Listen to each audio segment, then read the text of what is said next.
Omuola, a village where the sun shines harder than shame and secrets sit quietly beneath laughter. It wasn't just a village, it was a world of its own. Big, busy, loud, and alive. And right in the center of it stood a woman whose name sat on every lip, whose stew lived in every memory. Mama Efe, a big woman, in size, in presence, in power. Her laugh could slap silence out of a room. Her food made grown men hum like babies. People traveled for hours to taste what came out of her pot. Her canteen was always full. Always. Even the chief's son would leave his palace for her pepper soup. They said she cooked like heaven. They said her rice was joy itself. They said her food could wake the dead. And somehow, they were right. You didn't just eat Mama Efe's food, you experienced it. First spoon, and your tongue would tingle. Second spoon, your eyes would close. By the third spoon, you'd forget your problems. And somehow, no matter how much you ate, you were never full. People sold goats to buy coolers of her food. Brides begged her to cook at weddings. Even the local pastor was spotted more than once buying her nkwobi at night. She's touched by God, they said. Najuju be that others joked. But nobody stopped eating. Nobody wanted to stop. Because Mama Efe's food didn't just fill your stomach, it pulled at your soul. And that, my friend, was the real danger. But before the fat, the fame, the full canteen, Mama Efe was just Efe, a woman with nothing but grief. Her husband was crushed by a lorry while working at the cement site, left her with 3 children and a broken roof. Days turned into nights, nights turned into hunger. Her youngest child, Kalechi, coughed until he couldn't breathe anymore. She held his body till it went cold in her arms. That night, Efe lost her mind. Or maybe she found something worse.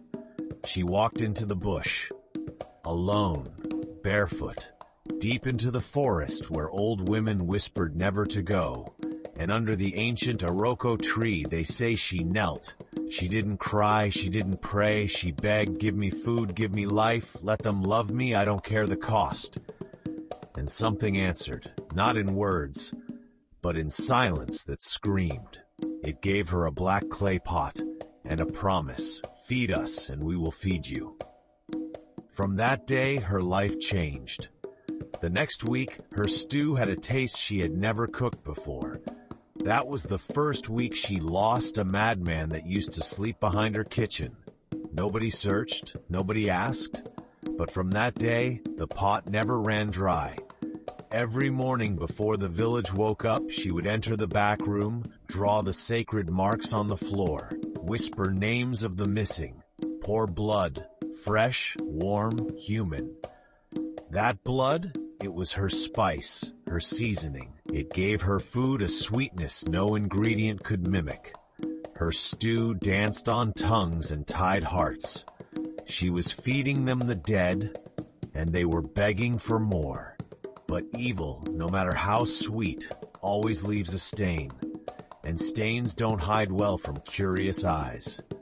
Her granddaughter, Amaka, came back from boarding school for holiday. Bright girl, sharp like broken glass. She loved Grandma, but something didn't sit right. Why was the back room always locked? Why did Grandma return from the bush before dawn carrying sacks? Why did no dog ever enter the canteen compound? Amaka watched, quietly. And one morning, when the air was still listening, she followed her. Through the thick bush, past the banana trees to the old Iroko.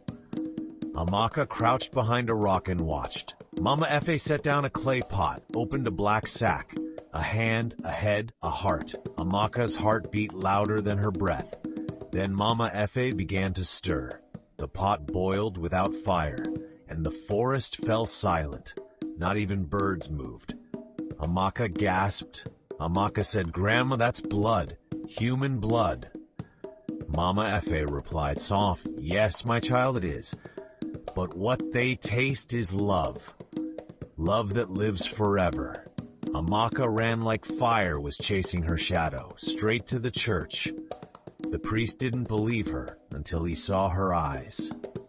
Soon the chief came. The vigilantes followed. They broke the back room door. What they saw?